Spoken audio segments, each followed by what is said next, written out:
Good evening. Another later episode here. We had to throw this episode together the other night when I realized that, again, I don't know how calendars work and could not figure out that we were going to do this episode on Friday night, this Friday coming up. And I reached out to Doug and I was like, doesn't football season start next Friday? And he's like, yeah. And I went, well, we need to scramble and put 6A together because we haven't done 6A yet. It's kind of important to do. So we scrambled and luckily Doug's schedule worked out. My schedule worked out to make it all work for tonight so we can get through 6A. Once we're done with tonight's breakdown, of course, that'll be all the classifications. And then at the end of the stream, we're going to give y'all kind of our game plan for the regular season and how we're going to handle that. So stay tuned for how that's going to break down. Other than that, let's welcome in like we always do. We'll welcome Doug in. Today's your day off, so I know you've been a little bit struggling with trying to get it going, but I appreciate you giving up your off day to come in, jump on and do this. Hey, it's always my pleasure. But yeah, you're absolutely right. I spent most of the day just doing nothing. So that time of year, but starting next week, I'll have plenty to do. Yeah, all weekend long. Just while you're at it, if you're a little bit lost or foggy or need something to do to get that going, check out my partner here, W Energy. Oh. Okay, they're a partner with mine, and it's a powder, and you get a little cup. I would drink one right now, but it's 9 o'clock at night here on the East Coast. Yeah. And Don't do it. If I drink this right now, my wife is not really going to like me. She's going to hate me more than she normally does. But this right here is a 30-day supply. It's like $39. And you just mix it in there with some cold water. And I don't do energy drinks. You've known me for a while, Doug. I've never been a Red Bull, a Monster, none of that stuff. Yeah. I don't like the way they taste. I don't like the crash you get from them. I've been drinking this stuff for over a week now. And I take it with me and I just kind of nurse it throughout the day when I start feeling a little, and it gives me a little bit of a boost. No crash, no sugars, got vitamin C and all that stuff in it. It's a really good energy drink. I enjoy it. It's mixed with water, so you hydrate also. Yeah. So, you know what? That sounds great for the post office, to be honest with you. Dude, I'm not going to lie. They're always trying to find ways to hydrate, man. Trust me. Well, it's hydration. It's energy. It's made with coffee and fruit extract. So it's got your caffeine. This is Calio cream, which is like a dreamsicle flavor, kind of the best way to explain it. But just an idea, I mean, it's got 270% of your daily value of vitamin C, 94% of B. I mean, it's just loaded with vitamins and stuff. No sugars, none of that stuff. Well, we'll talk about it later, man. But I'll get me some of that. I'll try it. And anybody else who's looking for a better solution, if you look up top scrolling, there's a website and also a promo code, which is SEC_Sean10, the number 10. That'll get you 10% off if you order from them. So just something to think about if you're looking for something a different alternative to the typical energy drink. So we'll jump off of there. So good intro, good talking, obviously glad we can get this going. So let's jump into Region 1. But before we get too in-depth, let's explain to all the people that may not understand. All the classifications we've done so far have been split in 2 divisions. 6A is also going to be split into 2 divisions, except they don't do it till the playoffs start. Yeah. Nobody knows why. Everybody's been screaming to just do it now, but they don't. So how it's going to work is the top 4 teams in every district will qualify for the playoffs. The 2 biggest enrollments will go Division I. The 2 smallest will go Division II. Yep. That's the difference in the 2. I don't like it. I don't think you like it either, but it's what we got. So that's what we're going to deal with. Yeah, not the greatest system, but most of the time the teams stay in certain divisions, but every once in a while, depending on who makes the playoffs, you might find a KD in Division I, Right. which they're about 90% of the time they're in Division II, but right. And stuff like that. When we mentioned 6A, like we've always done, these are all schools that have 2,215 or more kids in them. And to put it in perspective, you can have a school like, I'm just going to throw it out there, Barbers Hill, that has 2,215. They could run in non-district or whatever and play a school like Allen with 7,000. So it's a pretty big disparity. So, but we'll get it all situated. We'll go through the regions and give an idea, of kind of who we think is going to go where in each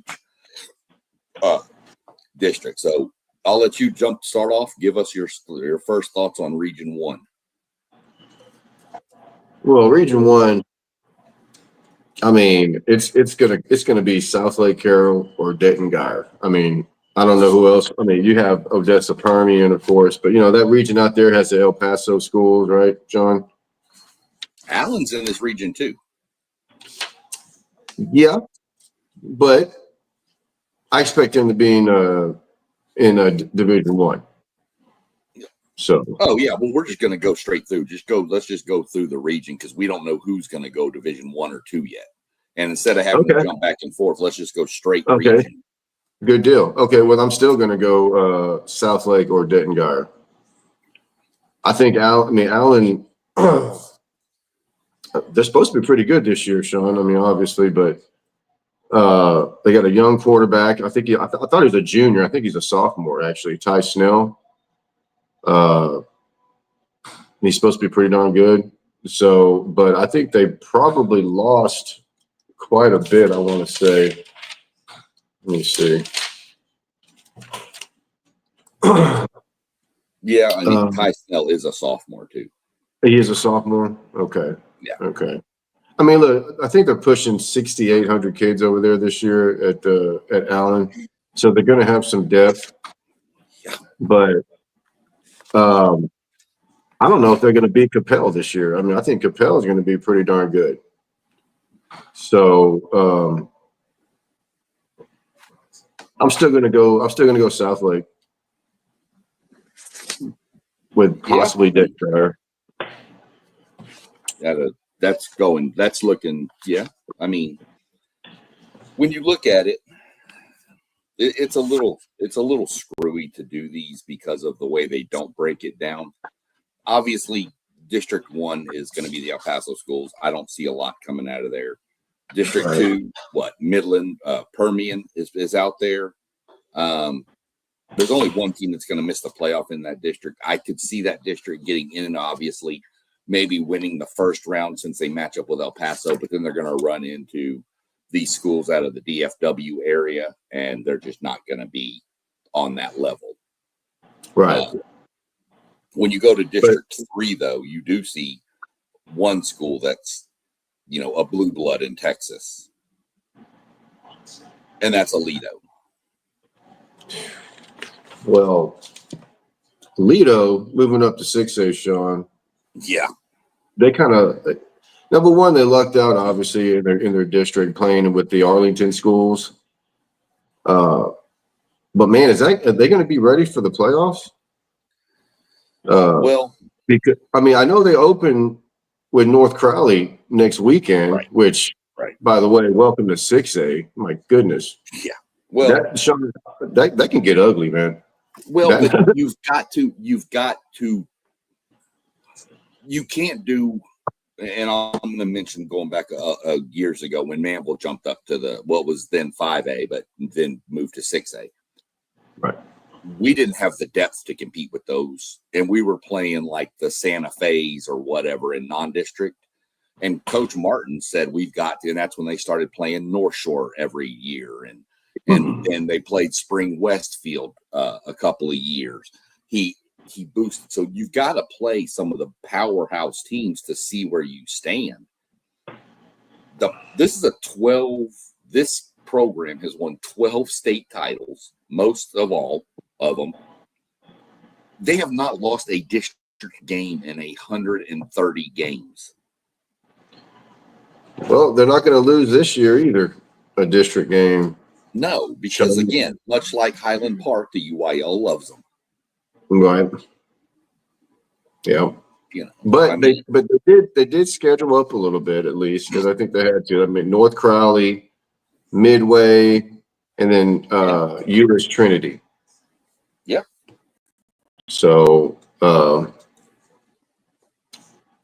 they're gonna need to, but I still like Southlake there, Sean. I mean, they're only returning 7 on offense, of course, 0 on defense because they had 11 senior lettermen. Yeah.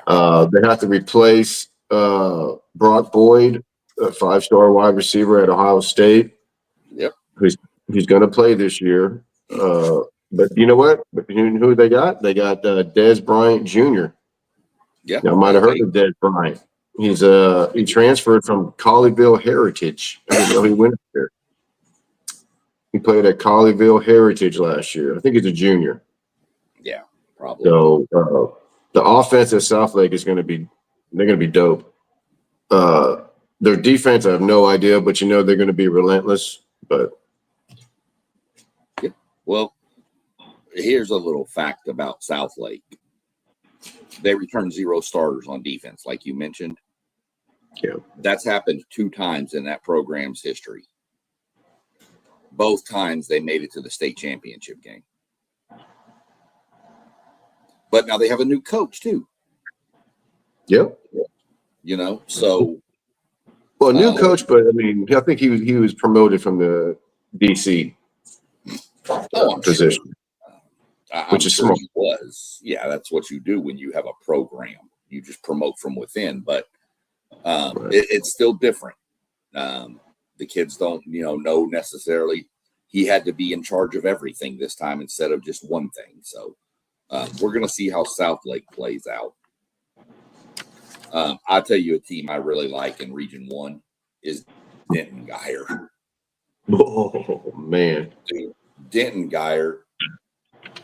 And I think we said this about Denton Ryan too. But Denton Geyer, everybody needs to tune in and watch that defensive line. You have an Oregon commit, a Texas Tech commit, both on that defensive line.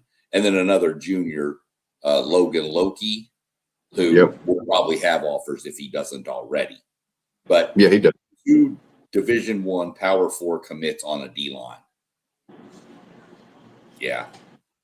And that Rowe kid is going to Oregon. Yeah. Man, he's a monster. Yeah. He can play a little tight end too. But yeah. He's going to play D line. I mean, they're only returning 5 starters on defense, Sean. I think it's almost the freaking entire defensive line, and maybe another guy. Probably is. It's probably probably 3 defensive linemen, probably a linebacker, and probably a safety or something. But yeah. Denton Geyer's another one of those. They just plug and play. They've got kids in the pipeline waiting, so not too worried about Denton Geyer there. But that region in both I'm sorry, that region in both divisions, man, is so freaking stacked. I mean, Allen, Capel. I think Capel got a quarterback. I think that's supposed to be really, really good. But the thing about Allen, Sean, I mean, they only returned 4 on offense, 3 on defense, and they had last year. I mean, they had 9 players signed Division I, so they got to replace all of that. Oh yeah, Capel, their quarterback. Last name is Zingelman. And Zingelman can swing them. You know what I mean? Yeah. 6'5", 225. 17 touchdown passes, 15 rushing touchdowns. So 17, 15, that's not bad. He's definitely a dual threat. So for sure. That region is stacked, brother. I mean, well, I'll say this. In my mind, Region 1 actually looks a little bit deeper than it has been in the past. Allen being over there, Permian, of course, Permian, Friday Night Lights, all that stuff. But, Geyer, Carroll, Prosper, there's a lot of good squads here. And then, oh, hey, by the way, here's 12-time state champion Alito too. Who are they going to struggle? They might. I don't. By no means do I see Alito winning their 13th state title this year. There's no way. But that's still a proud program. Alito's going to start 0-1, and they're probably going to win the rest of their games in the regular season. And probably then. Okay. I think they probably play Trinity. They play Trinity too. Yeah. Yeah, I know. I think they can. Trinity's bringing back 40 lettermen. They are bringing back 40 lettermen, including a quarterback named, what's his name? He's a same last name as the coach. Yeah, I don't remember his name though. I don't have my book open. Boy, you're looking up his name. Lineweaver. Oh, okay. Is it really? Yeah. I don't know if that's his son or grandson. Who's the head coach? Lineweaver. No, he retired. Dude, is he back? What's the first name of Lineweaver? Is it Steve Lineweaver? Well, let's see, Sean. I don't know. That's a good question. You look up Euless Trinity. Let me look because I'm pretty sure Steve Lineweaver retired. Oh, okay. Aaron Lineweaver. It's his son. That's his son. So this would be Steve Lineweaver's grandson. And Aaron's son. Okay. Yeah. Wow. And, okay. Well, look, the kid's grandfather knew how to coach ball for sure. Right. So, shout out. He led Commerce to their first state title. Yeah. But don't sleep on Trinity because as most people know in the state, Trinity's going to do one thing. They're going to line up and they're going to run downhill at you. They're gonna control the line of scrimmage with those Polynesian kids, man. Ask De La Salle how it works. To all you Cali boys. Right. Yeah. So more on that later. That's why I think can Alito beat Trinity? Yes. But I think when Trinity starts leaning on them with that size that they have on the offensive line, I think it'll wear Alito. Manville North Shore, we were at the game, Doug. You saw what happened. We sprung on them, and then they just started leaning on us, and we had no answer. And that's what you're going to see here, I think. That's why I could see Alito starting 1-2. That would be welcome to 6A right there, buddy. And look, there are some squads in that district they're in with the Arlington schools that are proud programs. Arlington Lamar, Arlington Martin. Arlington Bowie ain't bad. No. And so there's some teams over there that could push Alito, and you could see that district winning streak, which is, like I said, 130 games right now, snapped this year. I'm not going to predict it, but it wouldn't surprise me. I will say quick shout out to Matt Stepp, the all-knowing guru of Texas high school football. Absolutely. His Everman Bulldogs were the last team to beat Alito in district. Everman, wow, yeah. That's a good program, too. They were down for a little bit, but they've come back. Mm-hmm. But Yeah, this is a crazier deep region than it normally has been. Well, I'm just going to, I guess, pretend or predict that South Lake and Denton Guy are being Region 2. I mean, in Division 2. I'm going to lean South Lake. And in Region 1, Division 1, I'm thinking Capel this year, man. I think Capel is bringing back a lot. Eight on offense, 7 on defense, 10-2, 6-1 in district last year. Oh yeah. You know, I think Allen just lost too much last year, buddy. And then, they lost a lot. I actually have Capel and Allen in the regional final myself. Okay. But I have Capel beating Allen. So do I. I got Capel. Yeah. I think those guys they're going to be really good. Don't get me wrong. Don't get me wrong, anybody. You know, a team like a Prosper is going to be good. Allen, of course, Trinity, like I said, with that rushing attack, they could lean on some people. The problem is they can't lean on an Allen because Allen has the depth to handle it. Right. But there are some teams, you know, and once you get into the playoffs, we've seen crazier things happen. But I think smart money says Capel versus Allen. And I do have Capel beating them in the regional final. Now, for Division 2, let me give you an idea of what the bracket could look like if things fall the way that everybody thinks they should. Your second round playoff game is Aledo and Denton Guyer. They played last year, I want to say. In non-district, yeah, because Aledo was 5A. Right. But a second round playoff game between those, that's a regional final in most every other year, you know? So, I mean, you got some matchups there. Yeah. That's my Division 2, though. So you win Division 1 first. I'll go Division 2. My regional final in Division 2, I'm going Denton Guyer over South Lake.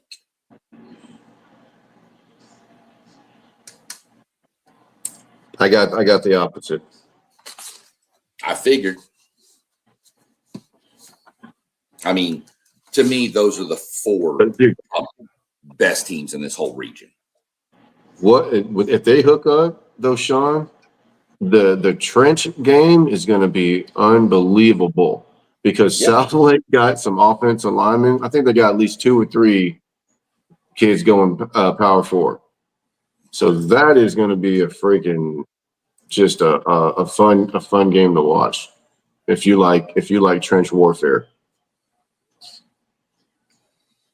You talking about? Hold on. I get what you're saying, Doug. But artistically, our friend is back again. What's up, artiste? Said he saw some highlights of the Aledo Carroll game. I'm assuming they scrimmaged, is what he's talking about. Let us know. What'd you see in the scrimmage? Yeah. I mean, I don't know if they've ever played a game. So let me know what you saw from the scrimmage artistically, because I didn't catch any highlights of that. But I'd be curious. I'm curious. What did Aledo look like with the depth, especially of a team like South Lake against them? So I'd be curious how Aledo handled and how did they hold their own. I mean, it's a scrimmage, so take it for what it's worth. But for a team like Aledo, you can learn a lot in that scrimmage, though. Mm-hmm. Okay. So we've got our Region 1 out of the way. We both have the same 4 teams. And just we have the same winner in Division 1 with Capel, and we have split in Division 2. You go Carroll, and I've got Guyer. Yeah. Now, we're going to get into Region 2. And depending on where you live, you'll say this is the toughest region in the state if you live up in the DFW Metroplex area. If you live in the Houston area, you're going to say this is not the toughest region. You're going to say the next one is. So let me put it this way by asterisking this. These are the two most loaded regions that we're fixing to get into, 2 and 3. I don't remember when a team from outside of these two regions last won state.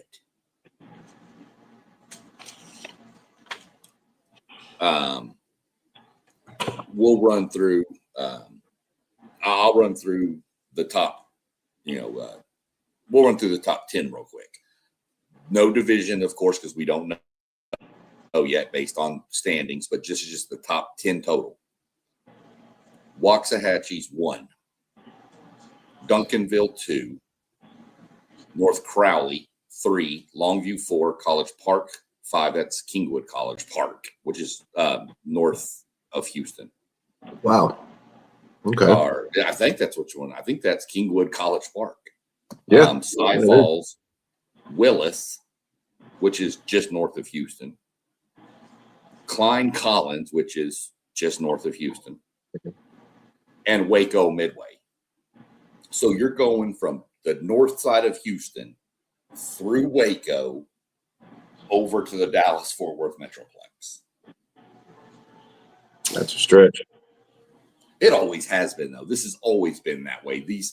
That north, very north, Cypress, Klein, Spring has been in Region 2 quite a few times. The Woodlands, it's always been in Region 2. Go back to Ed Oliver. Shout out Ed Oliver and his condolences to his family with the drowning of his 2-year-old son. Yes, sir. Rough. We played against him when Manville played against Ed Oliver when he was at Spring Westfield. Yeah. Great guy. Hate to hear the news. But we move forward, and there was times where they were probably going to win Region 3, but then they had to go up and face the DeSotos and Duncanvilles and Carrolls and Allens of the world. So crazy stretch there. So I'll jump into Region 2 right away. District 9, I'm not too concerned about with the Wileys and a bunch of the Garland schools. No, not really. We start getting into some stuff. I will say Wiley East would be a team to watch. They had the worst record you can ever have in the history of football. 10-0 regular season, lost your first round playoff game. The dreadful 10-1 season. Do you know who that happened to, Sean? We were just talking about it. The Euless Trinity team that beat De La Salle. Yeah. They went undefeated and lost to, I think, South Grand Prairie or something in the first round of the playoff. They were ranked like number 2 in the state. And then, that's when everybody was like, the depth is insane in this state. Real quick, artistically, was talking about that scrimmage again. Said both teams looked good, but it was hard to tell because you couldn't tell who was actually first team or second team. Yeah, but those scrimmages, Sean. People don't realize that a lot of these kids are trying to make the varsity, man. They're trying to letter. They're trying to make a spot. They're trying to start. They're trying not to lose their job to an underclassman. Right. I mean, there's a lot going on, and the coaches want to see a lot of players. So they're going to play a lot of players. For the coaches. Yeah, it's a huge evaluation tool for the coaches. Yep. And it's huge for the kids too, man. I mean, one game may decide if you're gonna make the varsity or not. You know what I'm saying? Yeah, so if you're a sophomore, this is your shot to tell the coaches I can do this, or sit on JV for the next year and wait. I'll run down on kickoff, coach. I'll do whatever. Exactly. District 10 is another district that I think is good. I mean, it's got Longview in it. Longview is always pretty good. North Forney is going to be a really good team too. Yeah. I think this district's going to come down to those two. And then I think you're going to have kind of the Rock Walls and the Royce Cities and those kind of squads battling for that 3rd through like 6th place. You know what, Sean? In that district, I'm kind of leaning North Forney, man, because they went 10-2 last year. They're bringing back 16 starters, eight on both sides of the ball. Longview had a kind of a down year last year. They returned 6-4. They got a new quarterback, obviously. I think, of course, Haynes King went there.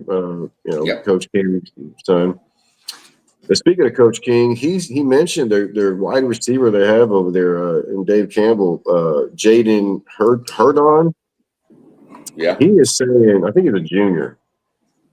Coach King is saying he may, when he's done playing over there, he may be the best wide receiver they ever had come through Longview. Now think about that, Sean. Longview is one of those places that, they claim that they have, with them and Galveston Ball, claim that they have the most NFL players come out of there. I don't know if that's true or not, but I think Longview is up there with Galveston Ball, maybe DeSoto, something like that, with producing NFL talent. And he is saying this Jaden Herdon may be the best to come out of there.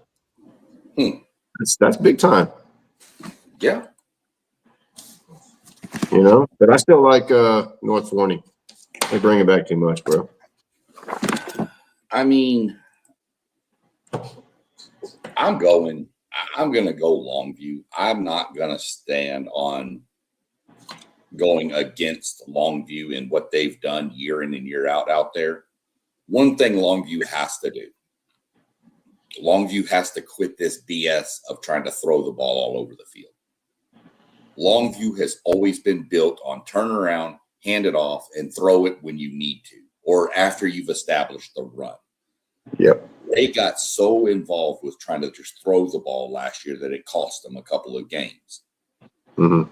If Longview, they're going to have running backs out in Longview. You know that. Oh, God. They do. They do this year, too, man. Turn around, hand the ball off, let it go, and then go from there with the passing game. But I get it's hard if you've got a receiver that talented, it's hard to not want to get him the ball too. Yeah. So, but the problem is they can't rely on the passing game. That's never been Longview's strong suit. It never has. Even the days of Haynes King, it wasn't their strong suit. They ran the ball. So I'm going to go that Longview's going to get back to it. And we'll see. Those two are by far the two best teams in this district.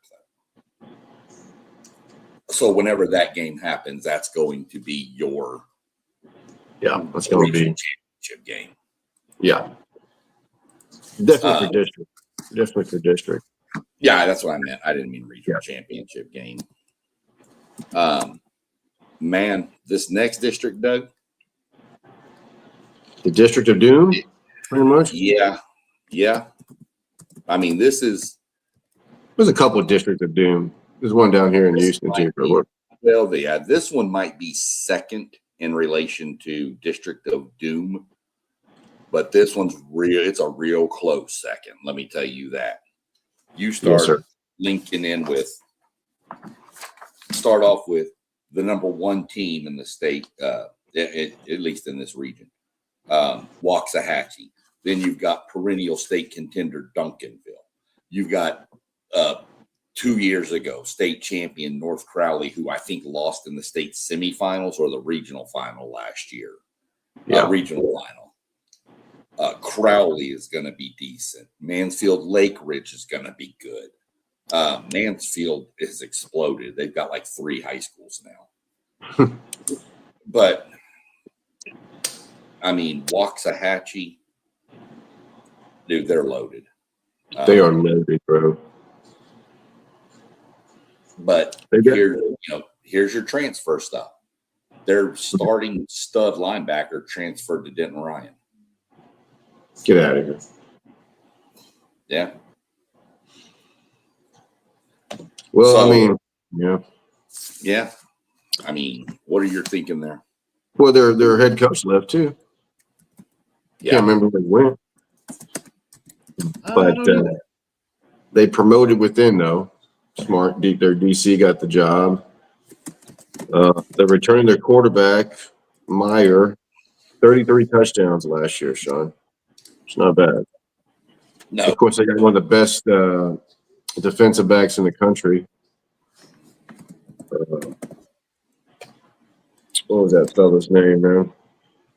Is it Snell? I think there's a lot of Snells out there. Yeah, I know. They're probably all I don't related. know.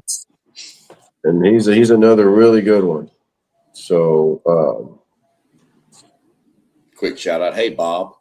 Glad to see you in the chat. Anything you want to mention or throw out there about some 6A high school football down in Texas, or any questions you have if you're not familiar with it, reach them out in the comments and we'll jump on it. this district, though, Sean, I think it's really anybody's in the top three: Waxahachie, North Crowley, and Duncanville. I'm actually leaning Waxahachie to win the district, even though I think North Crowley's offense is going to be. I mean, North Crowley's returning everybody. I mean, I think 8 on offense and 8 on defense. And North Crowley may have the best secondary in the entire country, bro. Yeah, and, I know. And their youngest one is a sophomore. According to Dave Campbell, had 25 tackles and 1 interception. So that tells me he played a little bit as a freshman last year. Yes. But they got a couple other guys that are going like big time. So they might have the best secondary. They might. I mean, their offense is going to be ridiculous. I think what they scrimmage Allen and dropped 90 on them, man. On a scrimmage. Now, it's a controlled scrimmage, but I think it was combined varsity and JV. But dude, that offense is just stupid good, man. So I think I like Waxahachie to win the district, but they're not going to win the region. I don't think until something changes. I got Duncanville winning that region, but I don't think they're going to win the district. Well, remember, Waxahachie split with them last year. Yeah, they played them twice and they went 1-1, and they were both close. Yep, it was really good. What do you got, man? Your top 3 are definitely Waxahachie, Duncanville, North Crowley. Mansfield Lake Ridge is probably the 4th best team in this district. It's hard to go against Duncanville, dude, from what they've done the past. Go back from 2018 forward. Yeah. But I'm going Waxahachie. I'm going Waxahachie not only to come out of this region, our district, but I'm also having a rematch of Waxahachie and Duncanville in the regional final, and I'm taking Waxahachie for the sweep over Duncanville. Ooh. So that's going to be a change. North Crowley is going to be the 3rd best team in this district, probably, and they are going to be. They're locked into Division II because of Waxahachie and Duncanville. Yeah. So they don't have to have that road through them. We'll get into theirs in a minute. They're what their playoff path would look like. But I'm just going to give you a sneak peek that I'm taking Waxahachie to come out of this region. I got in Region 2, Division 1. I got Waxahachie and Duncanville. I think that's what you have too, right? Yeah. For the championship, region championship. But you got Waxahachie, and like I said, man, I think I got Waxahachie winning the district, but until something changes, I got D-ville. Because they've been winning their region I don't know how many times. Yeah. You know, here's, but that's by far the toughest district in this region, and it's not close. no. But roll into 12-6A, where you run into the more of the Waco schools, those Central Texas-ish, Killeen, Harker Heights, Waco Temple. Midway, Temple, what is it? Blue front, white back or something. Their pants. They have some chant about their pants. Copper's Cove, man, that's a great name. Copperus. Well, Copperus. Their most famous alumni. Who's that? RG3. Okay. Yeah. Which, speaking of which, now that we mentioned RG3, you remember back in the day, Johnny Manziel, Mac Brown tried to get him to come to Texas as a safety. He did. That's why Johnny went to A&M. You realize that if you go listen to Robert Griffin III say it, he says Mac Brown told him he could come there to play safety. See, that's why Mac Brown fell off there late in recruiting, man. His last 4 or 5 years, he was trying to get all these safeties. It was that turned out to be Heisman Trophy winning quarterbacks. It was terrible. You know who wanted to come to Texas? He never offered. Well, Johnny Manziel, but Jameis Winston. Yeah, he wanted to come to Texas, and he's from somewhere else. He's not even from Texas. Probably because he tried to get him to go to safety. Probably, definitely, probably linebacker, probably defensive end or something. I don't know. I was just like, wow. Anyways, enough about that. You could have gone from RG3 to Manziel. I mean, you talk about a stack. He really loved David Ash, dude. I think he thought he had Tim Tebow and David Ash. Yeah, well, he didn't. Except David couldn't take a hit. Tebow could. Yeah, I remember you hyping up David Ash to me, and that didn't work out well either. I hyped up Jalen Hurd too. Okay, that's true. So don't really say much, but continuing. Look, you mentioned Alito's playing Midway, right? Waco Midway. Yep. Which is actually Hewitt, but whatever. Got to give a shout out to Waco Midway and our good buddy Post Game and his Notre Dame Irish. Waco Midway has a Notre Dame running back commit on the roster. Lathan Wissington. That's a name. So keep an eye on that kid. I mean, obviously, if Notre Dame's recruiting him, he's probably pretty good at the running back position. He's probably not. Probably a smart kid too. Yeah, and I mean, Notre Dame seems to have pretty good running backs, considering 2 were just drafted in the first round of the NFL. Yeah, running back you, anybody? Maybe. So I wanted to give a shout out to Post Game about that. District 13. I mean, this district is always so crazy. It's the Woodlands area. Woodlands. Yeah. It's the Woodlands College Park. I said Kingwood earlier. I'm sorry. It was the Woodlands College Park. It's a very nice area, minus Cleveland right here. Right there. Yeah. I mean, everything else. Conroe's got some nice spots. Conroe has some spots you really want to avoid. But Willis is just an old country town out in the north side of Houston. Who went to Willis, though? Who went to Willis? Oh, yeah. DJ Lagway. DJ Lagway and Michael Bishop Jr. Michael Bishop Jr., brother. At the University of Texas. Well, I mean, and you always have the Woodlands in the mix. They've been quiet lately, man. I think they made more noise in 7-on-7 the past few years. They have on the football field. But I mean, when you talked about this district in the past, this was the Woodlands to lose. And it's come on. Like I said, the Woodlands College Park, Willis used to be a doormat. You know this. Willis used to be terrible. Oh God, yeah, they were terrible. And then they brought in a new coach when they had Lagway, and he went to this just wide open aerial attack, and it just took off. Yeah. And they're good, and they're going to be good again this year. But College Park is my pick to win this district. But we're going to see how the coaching change affects them because their head coach left to go coach at Atascocita. Well, hold on. The head coach at Atascocita retired?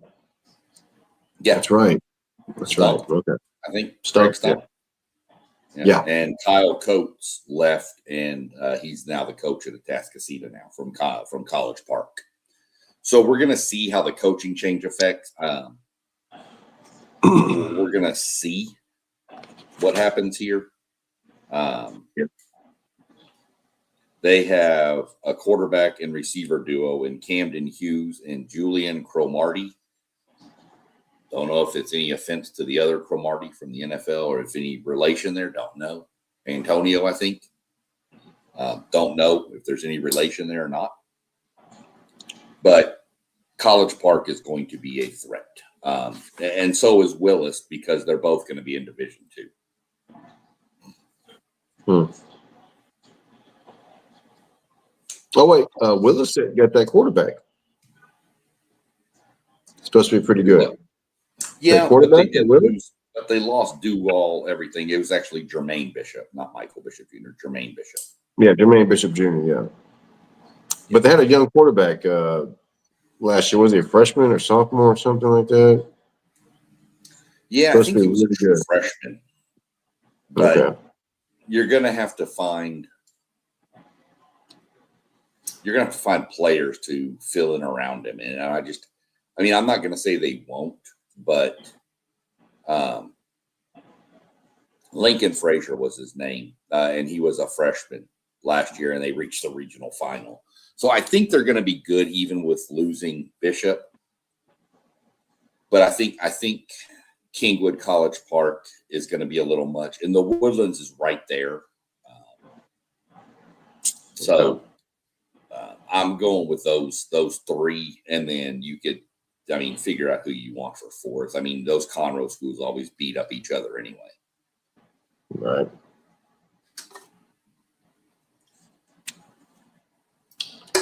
And I know the coach at Grand Oaks used to be Sean McDowell, but I think he left there and is now somewhere else. Oh, yeah. Okay. His daughter plays softball, Arkansas. He left Foster and went to Grand Oaks. If you got the book open, see who the coach of Conroe Grand Oaks is in District 13. District 13. I think McDowell retired. He either retired or he moved somewhere else. Well, it still has Grand Oaks Grizzlies. Still has Sean McDowell as a coach. Well, maybe he's still there. I thought he left, but maybe he did. Maybe he was thinking of it and came back. I don't know. Did a Randy Allen from Highland Park. This is year number 3. It could be year number 3 for him. Really? I thought he'd been there longer. I thought he was there longer than that. Yeah, I thought so too. I'm wondering if he went there and then left and then came back. I wonder if that may be what. I don't know.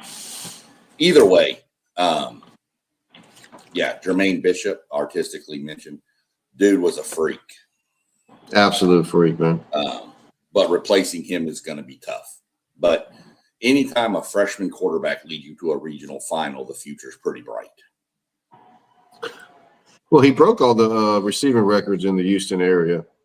Yeah. So he holds that. He's a record holder in the greater Houston area. So. Right. Which is saying some stuff because there's been some dudes come through there. Yeah. And we should see him this year at Texas, man. I don't see how they can keep him off the field. Special teams or something, man. But we'll see. Yeah. The next district, man, District 14. This is Spring Westfield and a bunch of everybody else's. It's the Aldine schools. Aldine's not like it used to be, No. Westfield has somehow stayed very competitive. There were years at Westfield where they had state championship type teams, but they, got to play North Shore every year. Yeah. They end up losing those games, and that's tough. So, I mean, and then you talk about two teams that have been high and then fall apart and then come back and be good and fall apart. Spring Decaney and Spring High. right. Those two go in such cycles where Decaney won that state title one year and then just fell off the face of the earth. Yep. Spring High had been good for the past few years and then they fell off the face of the earth. Yep. It just goes in such cycles with those schools. It's public school football, real public school football. Yeah. I mean, so we'll go Spring Westfield, I think, is the head and shoulders of that district. Yeah. District 15, if you can figure out District 15, 6A, go right ahead because this is the most jumbled district ever. These Klein schools with the Tomball schools, you see games here that are, Klein Collins will beat Tomball 59-0, and then Tomball Memorial will beat Klein Collins 48-0. This is the most wild ass district.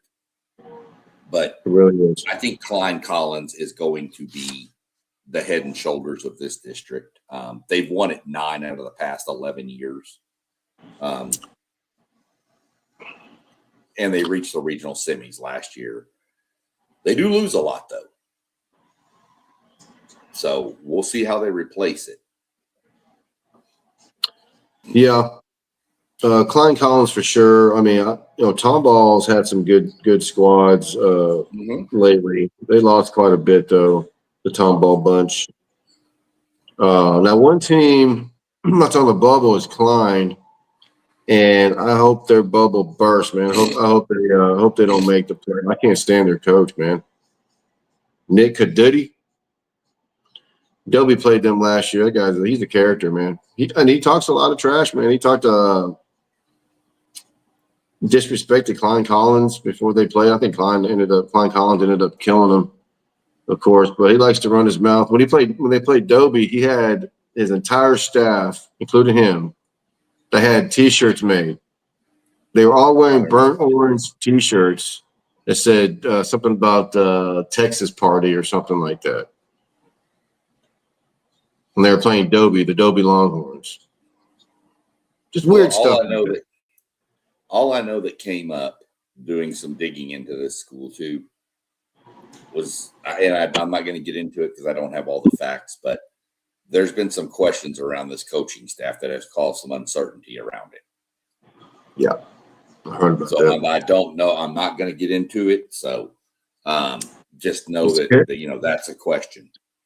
He's a character, man. I don't really like. He rubbed me the wrong way, but whatever. Klein Collins. Well, watch. It is. Yeah, Klein Collins is the favorite here. Klein Oak is always kind of one of those teams that's in the mix. Klein Kane had some teams before. Yeah, they did. Yeah. Tomball, you mentioned. Tomball's got some running backs this year. Ian Thomas and Trevin Johnson. Mm-hmm. So they're going to look to run the ball. Tomball Memorial normally, whether they still are in that system or not, I can't remember, but they like to throw. They used to throw the hell out of the ball. That team was just wide open.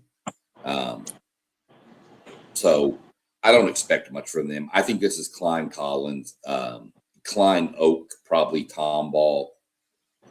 But again, this district is so insane that, you could have a mixed match of any different teams. Klein Collins is pretty well locked into the playoffs. The next 3 positions, brother, we might be a water. It's Klein Collins and then a box of chocolates, right? Yeah, tiebreakers are going to come into play in this district. And whether it comes down to let's meet at Whataburger and flip a coin, I don't know what we're going to do. But this is going to be a crazy district. And you want to keep the crazy districts rolling? Hey. Look at the Sci-Fair schools. They're all the same. Cy Falls, Cy Fair, Langham Creek is up there, Cy Lakes. I mean, Cy Woods, Cy Ridge. It's freaking towns, man. Look, Cy Falls is the favorite here. And I know that's hard for people at Cy Fair to hear. Well, Cy Fair is a good school, right? Out there. That's the oldest. Yes, that's the legacy. Yeah, Cy Fair, okay. And they were the best school. I mean, even for a while, for a long time, they were the the bread and butter of that district. So nowadays it is Falls, right? This year it is for sure.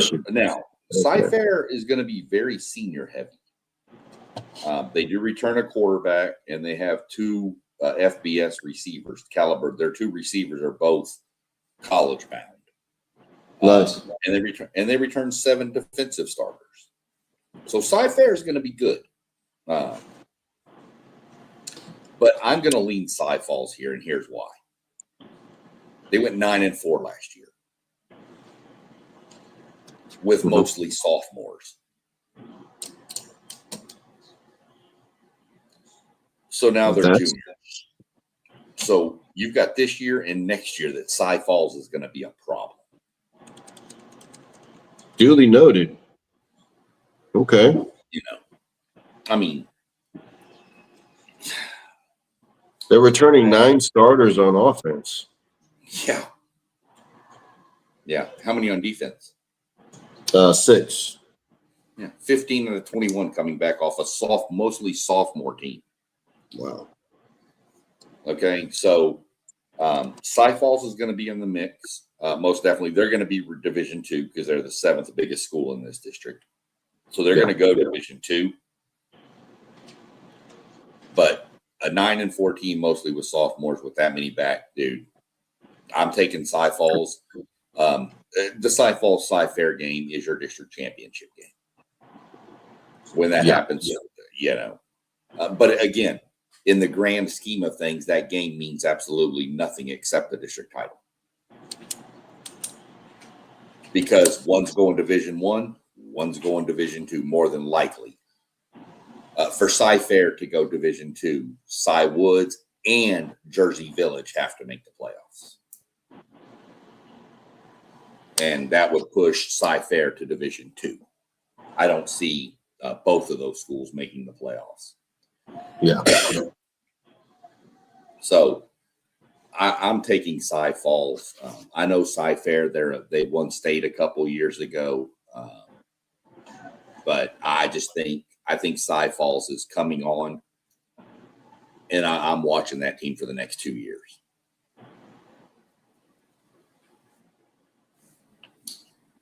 Gotcha. So am I now. Say that. So, looking at Division I, we've already mentioned that you're taking Duncanville over Waxahachie. I'm taking Waxahachie over Duncanville. Yeah. But when you get into Division II, you could have, there's some matchups. The upper half of the bracket, it looks like you're going to probably get in a regional semifinal. It looks like you're probably going to get North Crowley and College Park. That's probably what I see there. And I think North Crowley is going to pretty much roll through that. Yeah, North Crowley or College Park, maybe Longview, North Crowley.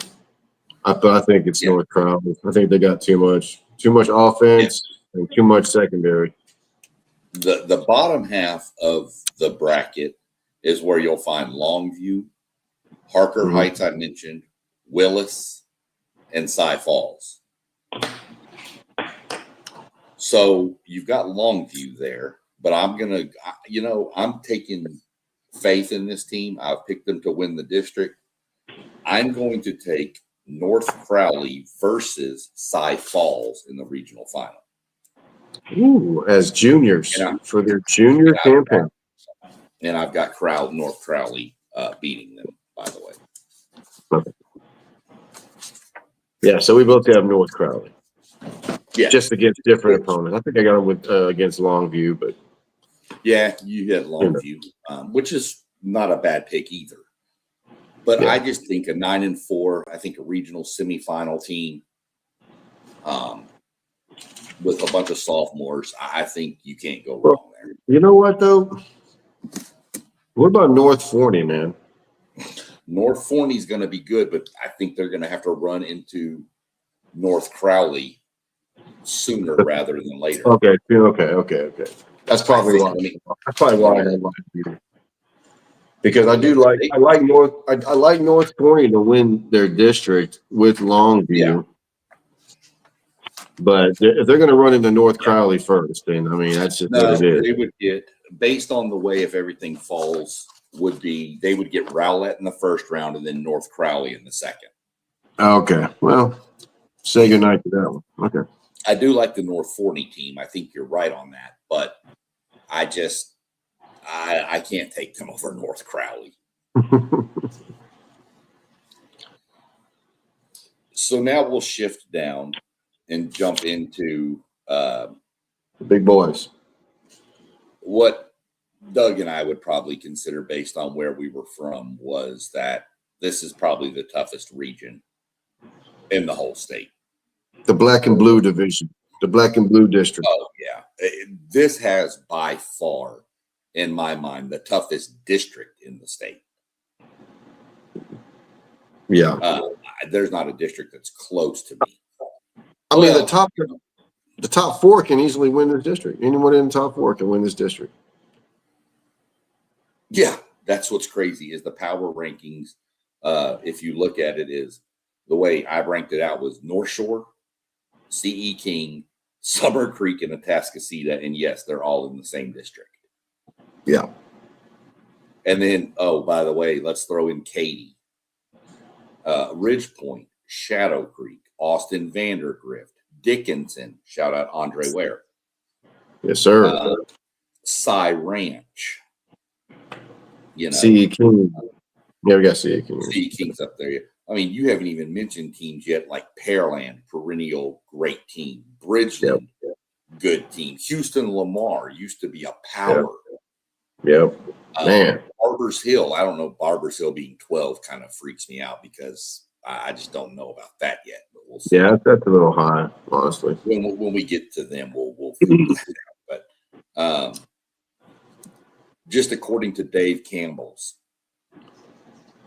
from that one district, North Shore is 2 in the state. C.E. King is 3. Summer Creek is 5, and Atascocita is 11. So all of that district is in the top 11. Yeah.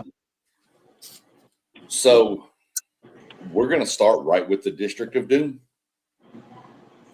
District 17-6A. We just mentioned all the teams in it. 17-6A, man. Well, I'm gonna go North Shore. Okay. Now they're only returning 4 starters on both sides of the ball, Sean, but it's North Shore. They reload. That's it. Coming off a state championship. And they got some young players coming up, Sean. And North Shore has always been a D1 pipeline, and I would say they're probably more known for their defensive players. Would you say? Yeah. Devin Sanchez and these defensive linemen, like what was his name? I'm all missing their names now, Sean. But which one? They have a plethora of defensive linemen. Well, they got another one coming up. It's a sophomore. Ezarian Fields, Sean, 6'5", 210, little thin, but he's a sophomore. He'll put on some weight.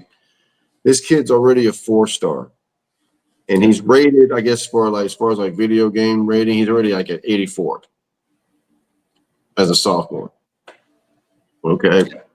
That's normally, that's probably his grade from On3 or PFF or one of the recruiting sites probably got him as an 84 as a sophomore, which is insane, by the way. Yeah, insane.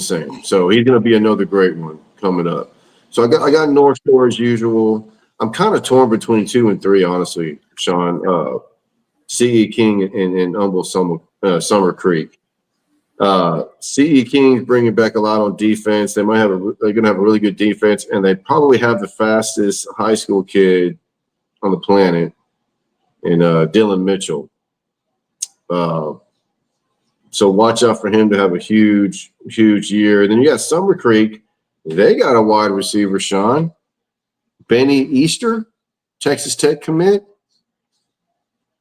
And they got a quarterback, Spinks, left hand, zips the ball really good. He got like 43 touchdowns last year. And they got a great coach. They got a good coach over there. They got those kids in sync. So they got a ton of talent, Sean. And I'm kind of torn between 2 and 3, but I got North Shore winning that district. And I guess I'm gonna go Summer Creek coming in 2. That's where we flip. Super talented. I have North Shore winning this. Okay. District. So good deal. Probably the fastest team in the state is C.E. King. Yeah. They have a transfer quarterback. Kalen Davis came from Fort Bend Hightower.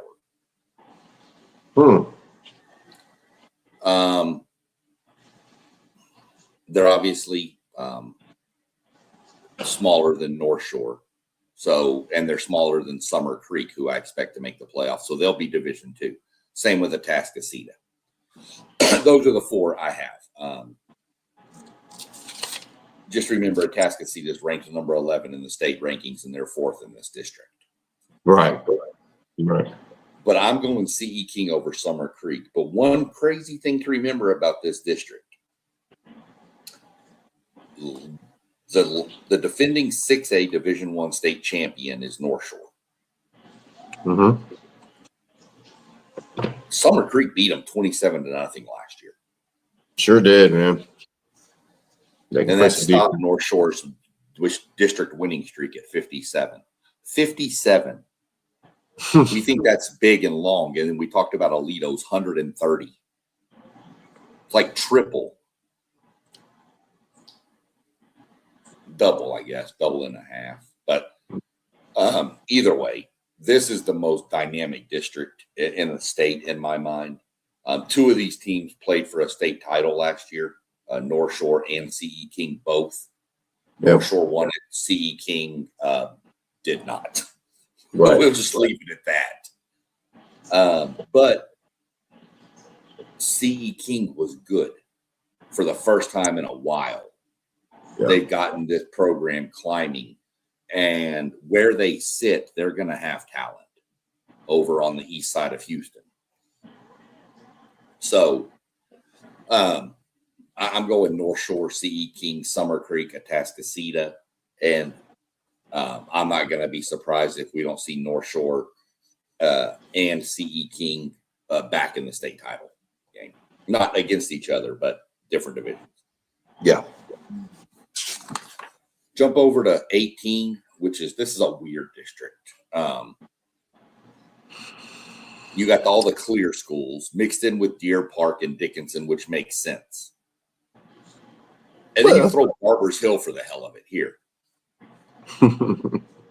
Well, which is not real close.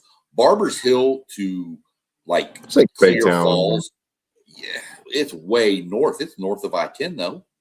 Yeah, it is. And you got to travel all the way down to Clear Falls, down there near damn Lamarck.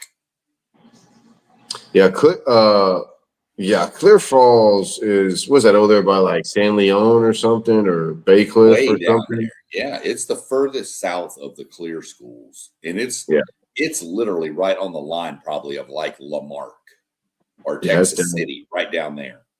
It's really nice though. Well, yeah, but and so is Barbers Hill, by the way. Mount Bellevue. Yeah, everything's brand new out there, brother. But yeah, man, I got Dickinson in that district. I think it's going to be close though. Between Dickinson, I mean, they're not bringing much back on offense. There's 3 starters, 5 on defense. They were undefeated last year in district, so it's going to be tough. Deer Park, they're bringing back 12 starters. They got a quarterback, Sean, by the last name of LaFriends. And when I saw this name, Sean, it rang a bell. And I'm an old guy. And when I was playing back at Dobie, Deer Park was really good. Back in 94, 95, they're actually number one in the state for a while. And they had a good quarterback, and I think their place kicker was one of the best kickers in the country. And I believe his last name was LaFriends. So I'm guessing this is his kid playing quarterback at Deer Park. So, and they're actually pretty good. Yeah, it's not a real common name down there. No. So, and Deer Park's actually ever since they got rid of or what's his name left? Was it Massey? Yeah. Ever since they got a new coach, man, they turned it around, buddy. Which just in time for because Laporte now is really, really good. So that's their big rival. But anyways, Dickinson and Deer Park is pretty much what I'm looking at in that district, Sean. Clear Springs is on the bubble, I think. I'm going to get to see them next week against my Dobie Longhorns. So I'll know more about them. Well, what do you got? I mean, I'm going Dickinson here. I think they're the best team here. They're the best team. They have some weird voodoo magic stuff going on down there in that stadium when you have to go down there and play. The Swamp. Dude, it is crazy down there. I can remember Manville played them down there, and Manville was up like 18 points with like 3 minutes left or something, and Dickinson stormed back to win the game. And I was like, what did I just witness? But Dickinson is easily the favorite here. This district is screwed.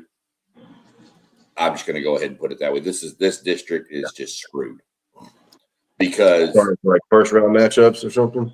Yeah, because your first round matchups is with District 17.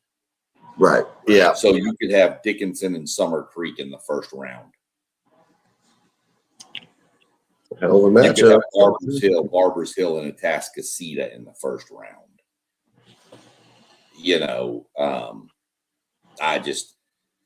This district is just screwed. I feel bad because I think Dickinson's really good. I'm just not sure Dickinson can get past the first round matchup with that other district.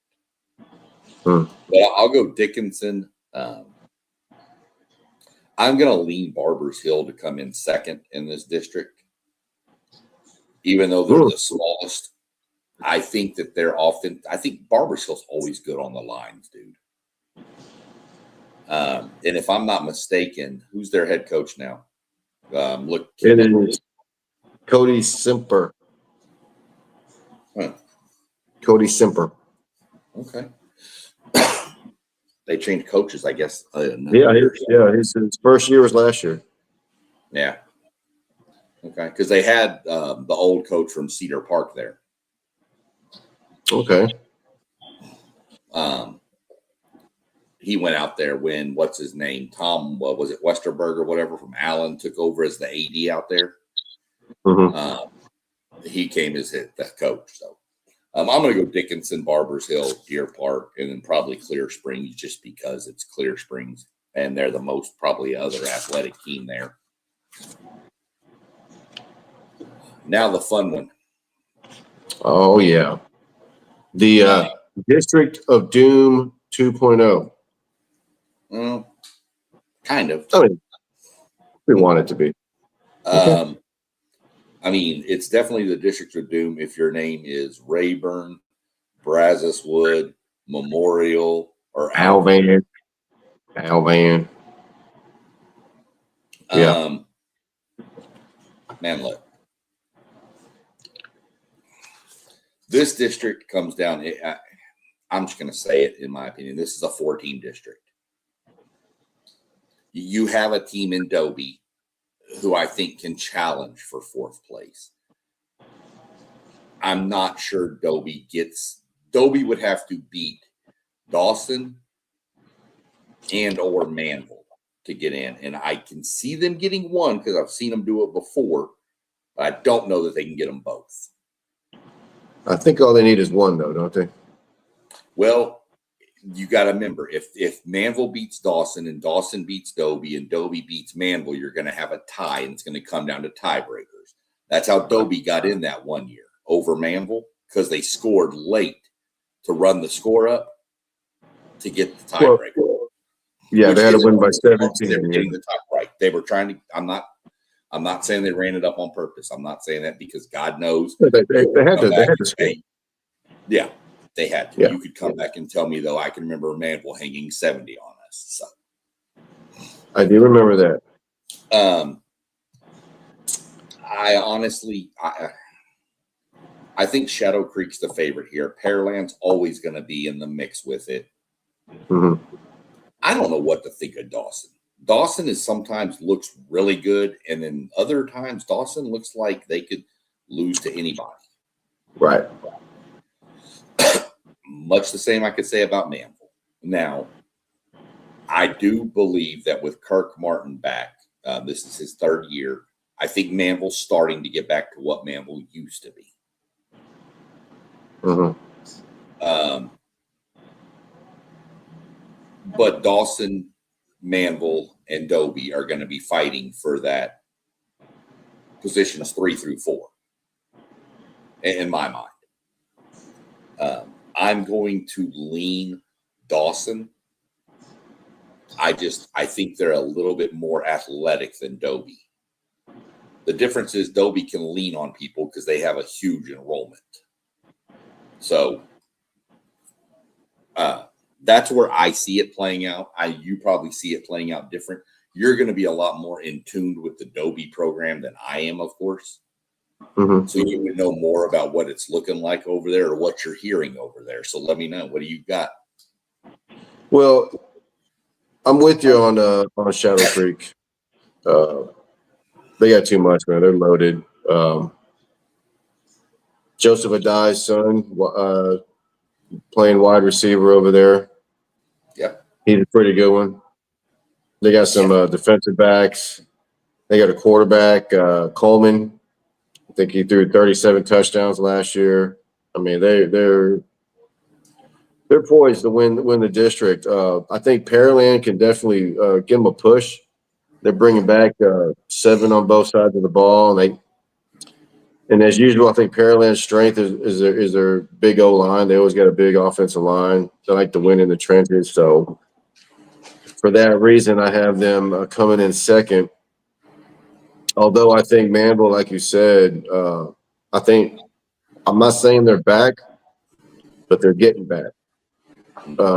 With the addition of Kirk Martin coming back, I think he's bringing back that culture that he created years ago.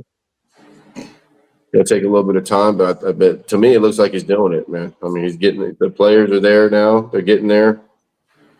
They're getting better. So, remember they've been big underdogs in the playoff opening round the past 2 years against like Hightower and stuff. Yeah, and they've beaten them both times. Mm-hmm. Yeah, and now they got some pretty good players, man. Yeah. You know, they got a kid, that greedy kid being highly recruited. Yeah, Greedy James. Greedy I James. know I had told you I was a little bit down on him after last year, but everything I've seen from him this year, what I've seen on little clips and stuff, he's put on some size, put on a little bit of muscle, it looks like. And he looks like, I mean, he was first team all Greater Houston selection. From the touchdown club. Yeah. So, yeah, he was first team all Greater Houston defensive back. That says enough right there, probably. Yeah. So I think those 3, Shadow Creek, Pearland, and Manville, are shoe-ins. That 4th spot between Dawson and Dobie is going to be interesting, man. Like you said about Dawson, who knows, man? I mean, They were pretty good last year. They're bringing back 14 starters. It's going to be tough. I think Dobie. Huh? What's Manville bring back? Isn't it like 13? They're bringing back 5 and 6. 5 on offense, Okay, 6 so on 11. 11, okay. Now, Dobie, like I said, what they need to do to make the playoffs, Sean, is number one, they got to beat the teams they're supposed to beat. Obviously, there cannot be any letdowns whatsoever, or they're not going to make the playoffs 100%. That they have to be either Manville or Dawson. They beat Manville before. Oh no, they've beaten Dawson before in the past. So I think their best shot is against Dawson. Now, Dobie is bringing back 7 starters on offense, and their offense never seems to be the problem. It always seems to be the defense. Now, this could be good or bad. They're only bringing back 1 starter from a not so great defense. But they do, I can tell you this, Sean, the last couple years, they've had some really good freshman teams come in. Mostly from Thompson Intermediate. They're going undefeated most of the year. They've been beating Pearland and Manville and all those kids. So they're gonna be relying heavily on some young players. Now they got a good running game. They got 3 running backs: a senior, a junior, and a sophomore. The senior Taylor's is 5'10", 180 pounds, runs a 4.5. That's pretty good. Coach Fitzmaurice, who's a Adobe alum. Really likes their running back Owens. Also, he's a junior, not a big kid, only 5'7", runs a 4.4. And they got a sophomore running back. Like I was telling you, the last couple of freshman classes have been really good. So they got this freshman running back who's 6'1", 165. So they're going to be leaning heavily on their plethora of running backs. I have no idea how they're going to look on defense. I'm going to find out. But I'm going to go Alvin, Pearland, Manville, and Dobie. That's Alvin Shadow Creek, by the way, not Alvin. Alvin Shadow Creek. Excuse me. You're not picking Alvin to win the district. If you are, let's put some money right now. Not the Yellow Jackets. I'm going to tell you a name to watch out for from Manville, too, is wide receiver Carter St. Junius. Who? Yeah, Carter St. Junius. I'm telling you, he's a wide receiver at Manville. Watch that kid. Watch him. He is a star. Okay, he is the next in the line of the Manville receiving crew. Great. Was he a sophomore, junior? I actually think he's going to be a senior this year. But he's been on the radar since he was a sophomore. He's like 6'3"-ish. Yeah, he's the next one. I'm not going to be honest. I'm going to be honest, Doug. I'm going to kind of just flip through the rest of this region. There's really not much else here. The only other district that's really kind of interesting is, and it's not even really interesting, it's the district that's easy to pick, and that's the Katy district with 22-6A. I mean, that's Katy and then everybody else. Tato's been down. Jordan's not too bad. Yeah, they're okay, but they're not Katy level. No. No, I think it's Katy and Jordan in that district for sure. Yeah, and I actually think Katie's going to have a heck of a year, Sean. They're only bringing back 3 starters on offense, but I don't think that even matters the way they're methodical on offense. I mean, if they do happen to have a really good player on offense, and watch out, but I don't know if they really have any big time players on offense. Yeah. But defensively, Sean, they're returning 7 starters, and I'm kind of shocked that they actually, the way I determine whether or not Katy is going to make a run at the state championship is if Katy has any type of FBS talent. If they got 3 or 4 kids, watch out. And I think they might actually have that this year, Sean, especially on the defense. I know they got an offensive lineman. I've seen him on listed on both, like one on offense, one on defense. I don't know if he plays both or if he's mainly offensive lineman. They got a defensive end that's supposed to be highly recruited. They have a linebacker that's not on Dave Campbell's because he transferred from Kingwood. Hall, something like the HAUG or something like that. Yeah. He was a Longhorn commit. He decommitted. A lot of linebackers over there, but he's supposed to be pretty good, Sean. And he might be a 4-star. Now, remember back when they had Patty Fisher was a 3-star. He was pretty good. And when Katie had some D1 talent, man, and I think they got a defensive back as well that's being recruited Division I. So I'm thinking Katie's going to have a bounce back here this year. As a matter of fact, they're my sleeper this year, and that crazy ass Division II with North Crowley and all those guys. So yeah, the crazy thing, the way the brackets play out in the playoffs is North Shore and Summer Creek would be on the top half of the bracket, and Katy and Cy Ranch would be on the bottom half. Katy would have the easiest path through. My regional final is North Shore versus Katy. For Division I got I? Katy going Division I, yes. Oh, wow. You got to go Division I? Yes. Yep. I mean, they do get a pretty good enrollment, man. 3,400. Well, let me get back to it. So not the biggest school. They're probably the third biggest school? Fourth? Let me see. I got Jordan, Ranch, and Lakes bigger than them. Yeah. Jordan, Branch, and Lakes. And see, my playoff teams I have are Jordan, Katy, Tompkins, and Maid Creek. Okay. So that would put Katy in Division I. Yeah, because Maiden Creek's 2,800. So, okay, so if Cinco Ranch don't make the playoffs, Cinco Ranch would go Division I. Right. But I don't have them making the playoffs. Wow, so Katy into Division I, which you get Katy North Shore. Okay, well then, let me rephrase this then. If Katy falls into Division II, they are my sleeper for a state championship. Yeah. Division I, I gotta seriously think about that one, buddy. But I think they have the defense to do it this year. Yeah, if Katy goes Division II, I think it's their region to win.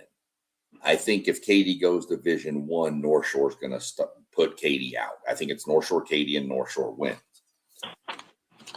If Katy goes Division I, that opens up Division II for, in my mind, I'm going CE King to win the region. I've already said I expect them to get back to the state championship game. So I'm going CE King in Division II.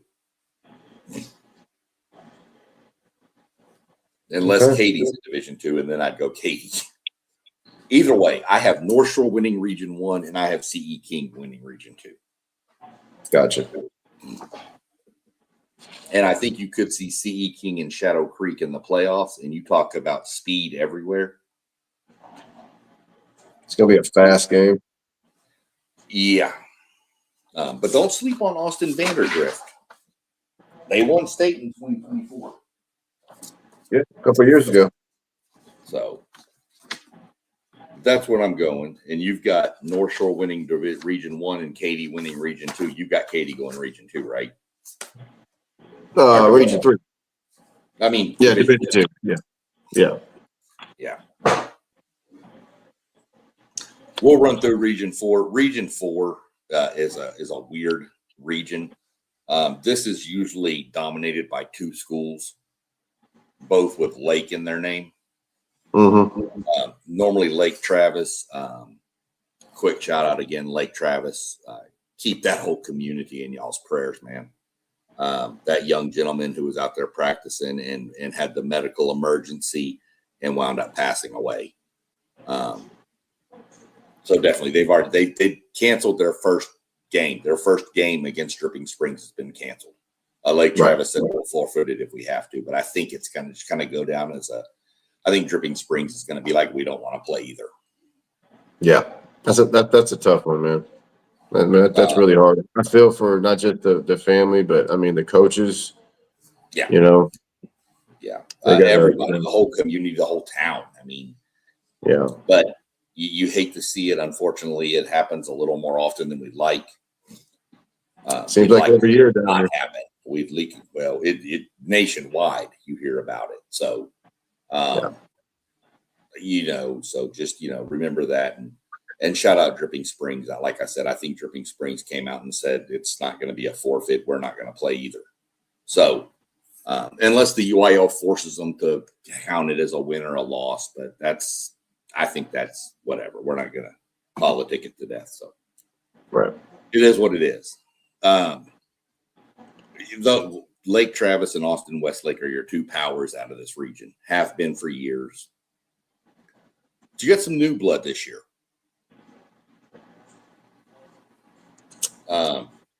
Some new blood and some old blood that's coming back in Cibolo Steel. What? And San Antonio Johnson. What are we talking about? Johnson's had a couple of good years. I remember they made the state. Yeah, I know. Yeah. Was it the state semifinal one year? Yeah, and then they ran into Pearland, and Pearland just throttled them. Actually, I think it was a close game, to be honest. I don't remember. That's been years ago. I don't see much coming out of the Valley. Artistically had mentioned that the best Valley teams were in 5A now. They had moved down to 5A, so I think this is really a 5-team, maybe a 6-team region, which is Johnson, Travis, Cibolo Steel, Westlake. Dripping Springs is always good. And then San Antonio Brennan right on the outside.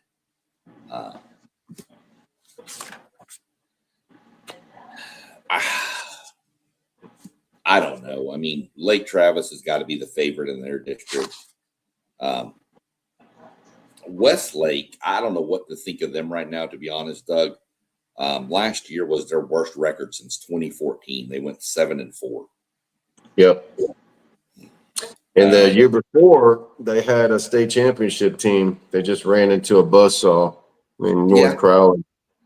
Remember, they dominated North Shore to get there. Yeah. 35-10 at Reliant in Houston. Destroyed them. Was that one in Houston? Or was that one? Yeah. I thought that one was in Austin. Okay. Amazing. And so last year was a down year, man. So this year, they're only returning 5 on each side of the ball. I think this is the first year in 8 years they didn't make it to the semifinal. Which is pretty crazy. That's insane. That just tells you the talent that's come out of over there.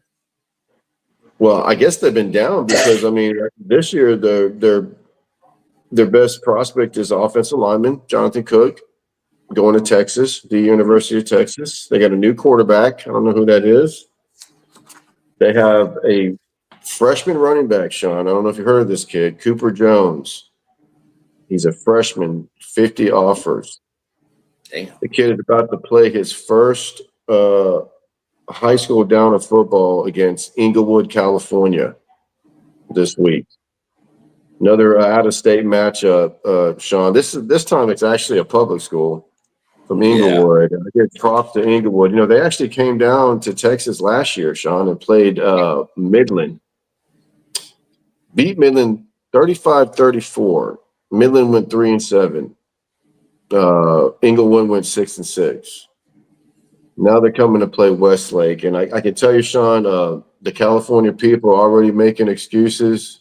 They're playing down. They're downplaying Inglewood as if they don't have any players, and they're making Westlake to be one of the best teams in Texas. And just to go over, go ahead. Most years they'd be right. Right. Most years, the team from California coming to play Westlake is not going to end well for that team. Right. No, public school. Let me put it that way. Public school. This is a little bit different. This is an Austin Westlake team that we don't really know a lot about. Let me look at their ranking real quick. Yeah, they're 23rd in the Right. state. So, I mean, which is good to be 23rd in 6A, but they're not world beaters. But most people are thinking this game's going to be close. But if you look on paper, Sean, as far as prospect goes, Inglewood is pretty loaded, bro. They got two defensive linemen. I think one of them is committed to A&M. I don't know if Miles Smith possibly. Mm-hmm. He's a 5-star guy. Yeah.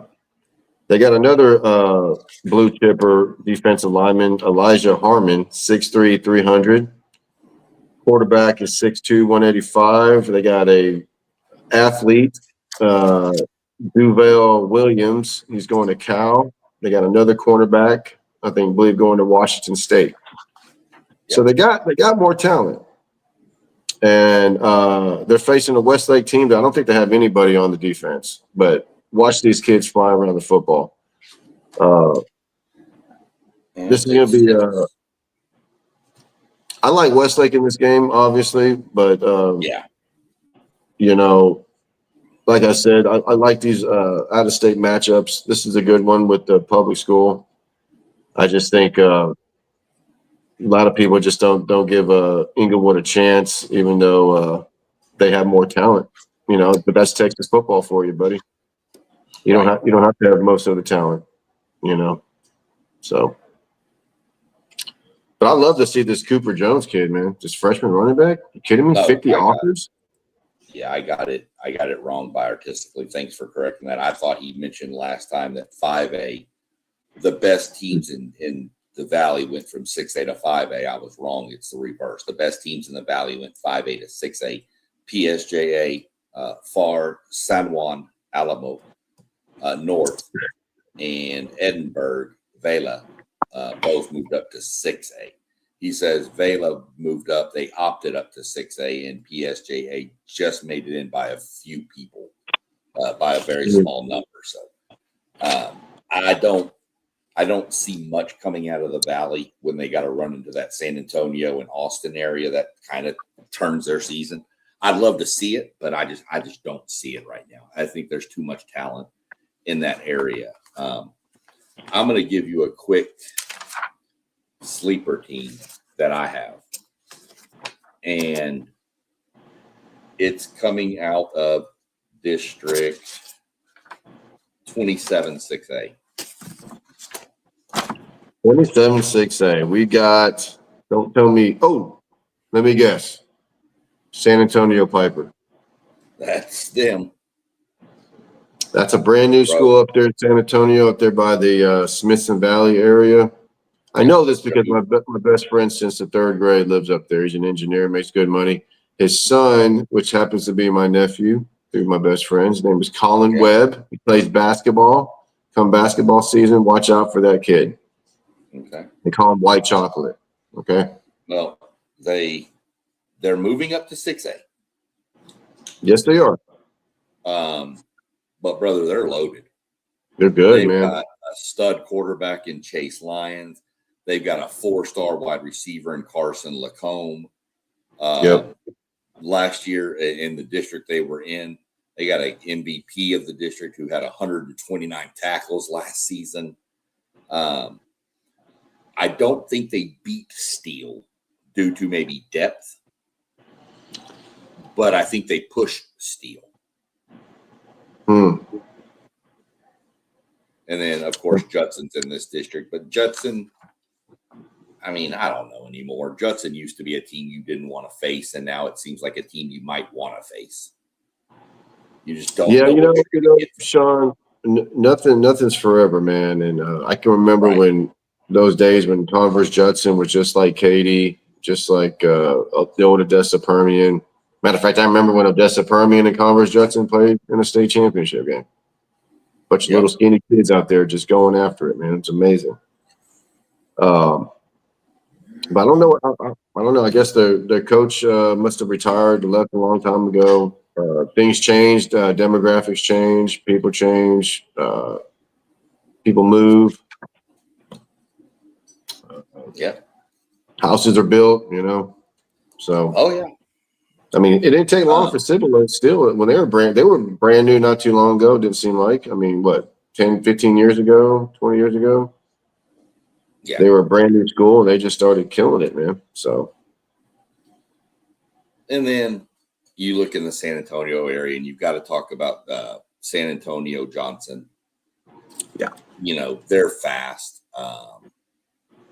Last year they kind of broke through. It was their first really solid season and a little deeper run. They in 2025 they made the state semifinals. To get there, they had to beat Steele, who they did 29-28, and then they beat Vandergrift 51-41 in the regional final to get their first real breakthrough into the state semifinal, where they I think ran into CE King or North Shore, one of the two. I think CE King, and got beat down. Another team to watch here is San Antonio Brandeis. They have a dual threat quarterback, Winter Smith. What a name! Great name. I mean, dual threat. Literally, he 1,200 passing yards and 1,400 rushing yards. But they also have a transfer coming from the state of Arkansas in Hakeem Frampton, who is already committed to A&M. So, what are you gonna do? Yeah, I mean, that's what you're looking at there. Well, who you got? You got Johnson in Region 4. Because I got Lake Travis winning Region 4, Division 1. And I got Westlake in Region 4, Division 2. I think Westlake's going to have a contract here, hopefully. Yeah. Division 1, well, artistically, real quick, said, yeah, it's true. They get the first round, they get another Valley team, then they play Laredo in the second, and then they run into the Austin, San Antonio regions in the region 3. Call it Valley Week in round 3 of the playoffs. I'd like to see a Valley team get through there and make a run to Arlington. I think those fans would be nuts in Arlington at a state championship game. So I hope I get to see it. It's so hard to come through that San Antonio region. And then even if you do, you've got to run into Houston before you get to Arlington. So yeah. But Division 1, I'm going San Antonio Johnson here. I'm going Johnson, and I got him running into Lake Travis in the regional final. Wouldn't be shocked if it was Cibolo Steele. I think they would meet earlier, though. So I'm going to go Johnson and Lake Travis, and I have Johnson beating Lake Travis. Okay. I got it. That's Division 1. What you have?